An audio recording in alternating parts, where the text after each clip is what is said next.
Hello, it's Rebecca here from Precious Pages Papercraft, and today I'm designing a layout for SpiegelMom Scraps. And I'm working with some of the newer mixes from the store today. I recently received my latest design team pack from Jodie, and so I've got all the new mixes. So I'm going to use two on today's layout. I've got Peach and Berry Cobbler and Papaya Punch. And I've picked these two because they work really well with the colours in my photo and also the collection I'm using. So I've got Simple Stories, Simple Vintage Country Harvest collection, and both of these mixes work really well with the colours in that. So I started my layout by cutting a really large leaf shape from my 12 by 12 background paper, and now I am trying to machine stitch around the entire edge of that with orange thread. Easier said than done. I really didn't want to have to sit there for hours hand stitching, so I thought I'd be brave and pull out my sewing machine. It didn't come out as neat as I was hoping, but it's come out better than I expected, if that makes sense at all. Always the way with my sewing machine, but it was a really awkward shape to try and machine stitch around. But I'm happy with how it turned out in the end, but it did take me a while to get that done. So there we go, I have skipped through the rest of that painful process for you. I now have stitching all the way around the outside edge of my leaf, and I'm just bringing the threads to the back of the layout just so I can secure them with a bit of tape and just neaten that up a bit. And the idea is I want to turn this into a giant shaker pocket. So I've got a 12 by 12 sheet of acetate here. That's available at SpiegelMom as well. So as well as sequins, you can get everything you need for shaker pockets. So acetate, double-sided tape, Big Mama foam tape rolls, all of those things. And if you use the link in the description box below, that will get you 15% off your entire order as well. So definitely check that out. So at the moment I'm going around the edge of that leaf shape on the back with some red line tape. This stuff's really strong, so I'm using it to hold my acetate in place. It would have been easier to use wet glue and probably much quicker, but I didn't want the glue oozing out across my acetate. I've had that a few times now where I'm quite heavy-handed with my glue. So I've decided to use the red tape instead. And I'm just going around as close to the edge as I can to get this acetate stuck in place.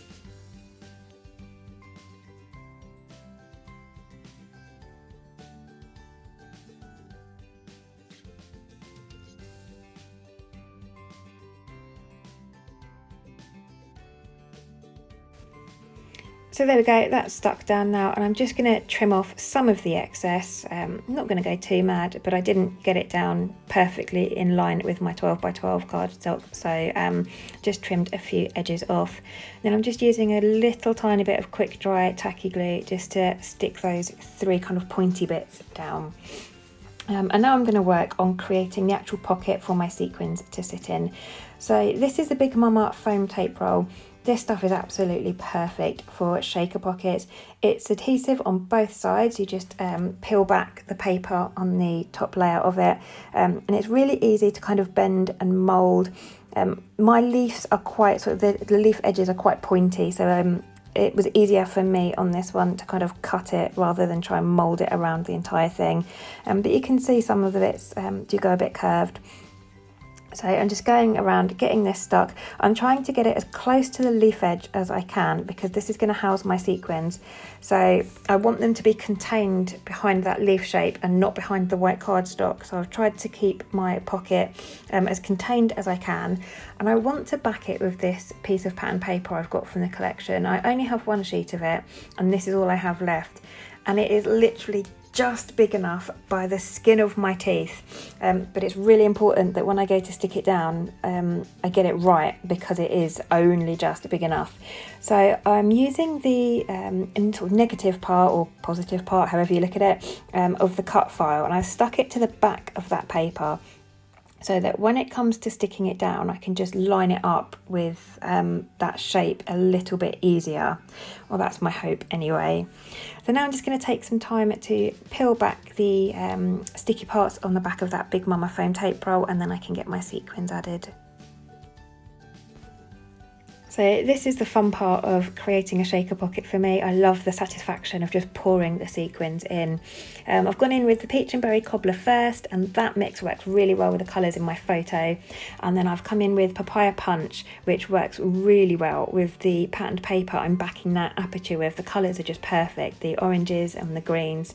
So really happy with those two mixes and how well they go with this layout. I'm trying my hardest to line that patterned paper up on that aperture. Doesn't quite work. There's a little tiny bit at the top there that I just have to use an offcut of pattern paper just to fill in the gap. But where it was only just big enough to cover that hole, some of the tape roll, the sticky tape roll, is showing on the back. So I'm just going around with some white cardstock, covering those up so they don't stick to my desk or the page protector once it's in an album. And then I'm just securing those, making sure they're stuck in place just with some sellotape. So the back looks an absolute state, but I love how the front looks. I really love how this shaker pocket turned out. It's got two whole mixes in there, and there's plenty of depth with that tape roll that the sequins can all move about when you tilt the page, and it's just really therapeutic for me. I love just tilting giant shaker pockets. It might make me a bit weird, but I just absolutely love watching them, and the sound it makes is quite mesmerising too. Anyway, back to the layout. I go to the trouble of adding a couple of patterned paper layers behind my photo. So I've mounted it on white cardstock just to help give it a bit of separation. Then I've used one of the papers from the collection, and I'm also going to add a layer of orange cardstock, orange basil. Bit of a waste of time because my plan changes slightly here and you don't end up seeing any of this at all. But I thought I'd keep the process in to show you this was what I was originally planning. But as quite often happens when you sit down to create, your plan changes and it evolves and develops. So yeah, I did all of this and then end up using one of the chipboard frames from the collection instead. So all of that gets covered up.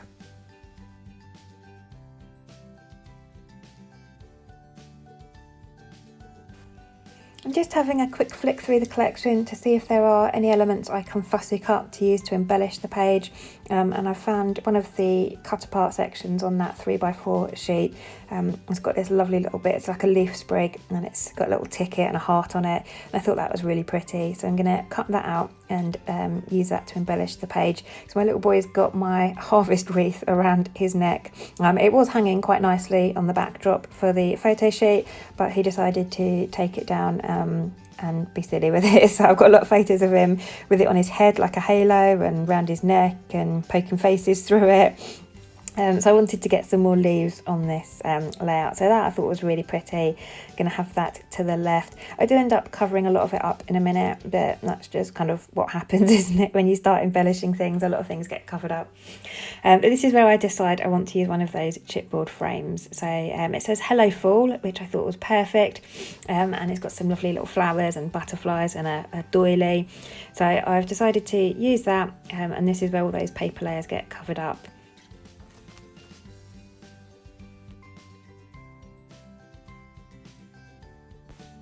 So I'm loving how this layout is coming together so far. I'm going to go through the bits and pieces packs that come with the collection to pick out some autumn or fall related bits to get on the page. I've pulled out a kind of orange banner there that says Feeling Fall Vibes. I'm going to use that as a butterfly, lovely turquoise butterfly. There's a load of turquoise in this collection, it's gorgeous. So I'm going to pull in a little bit here and there of the turquoise. I'm also adding some foam behind my photo just to bring a bit more dimension to the page. Because my shaker pocket is built on the back of the layout, it was looking very flat on the front. So by raising that photo up on foam, I've managed to build some dimension. What else have I got? So I've got the tab and the butterfly at the top. These are the foam stickers that come with the collection. I love these, I think they're gorgeous. So I've pulled out the fabulous one and I'm just going to use that as my title. Toyed with putting it at the bottom underneath my photo, but I actually really loved it up the top there across that leaf, and it kind of extends the layout up a little bit then and the embellishing. So I've added up to the top, and then I've added a foam sticker butterfly over to the right of that as well. This is the other die cut packs. You get two, you get the bits and pieces, and then you get, I think it's called Harvest Bits and Pieces. So I'm pulling out bits from both. So I've got a little crate of pumpkins there, and then some individual pumpkins, and this is where I'm going to try and bring in a bit more of that kind of tealy turquoise. So I've got the butterfly up the top. I've got that die cut butterfly that keeps moving around the page. I will find it a home eventually. And then I've got some individual pumpkins down the bottom there. And I'm layering some of these up on foam just for a bit more dimension. And I love the layering effect of having some flat and some raised up. I've also added a little sprig of flowers there over onto the right. I wanted to get some flowers and leaves on the page because there are leaves in my photo. I've finally found a home for that little butterfly. He's going to go over on the left there underneath my title. And I'm not far off being done now, I don't think. Just a couple of finishing touches to go. So I wanted to have something under my photo. It was just looking a bit bare and white down the bottom there. So I've pulled out a couple of the kind of like ticket stickers from the combo stickers sheet rather. I've gone for the orange and that tealy turquoise colour, and I've just layered those underneath my photo. So I'm almost done here. I've decided the outside edge just needs something to finish it off. So I'm going to mount the entire page with a pattern paper to add a coloured border. So I've picked out this lovely kind of gingham paper or checkered paper. Again, it's that tealy turquoise colour. So I've gutted the middle so that I can use that on another page. I hate to waste paper when it's sort of sitting behind something not being seen. So I've gutted that to save it.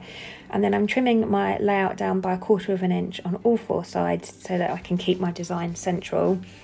If I was doing this right at the start, I'd have just trimmed 1/2 inch off 2 sides. But because I've completed the layout and then decided to do it, I've gone for 1/4 of an inch on all sides. And then I'm distressing that edge with my edge distresser just to bring in a bit more texture. And I'm going to get that stuck down with some double-sided tape. Again, you can get your double-sided tape from SpiegelMom Scraps.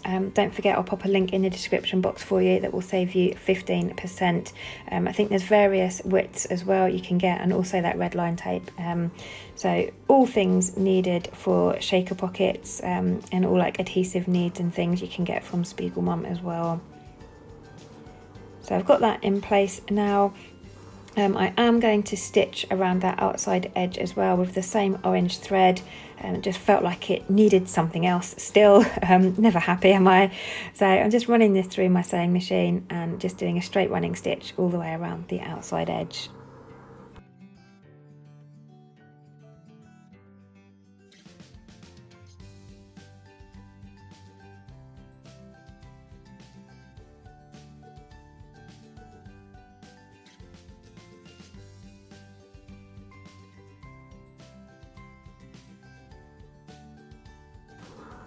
And now I really am almost done. I'm just going to finish the layout off with a couple of splatters. So I'm going to pull out my, I think it's peacock feathers distress ink, and I'm just watering it down, and then with a paintbrush I'm going to add some splatters all around the outside edge of the leaf shape there.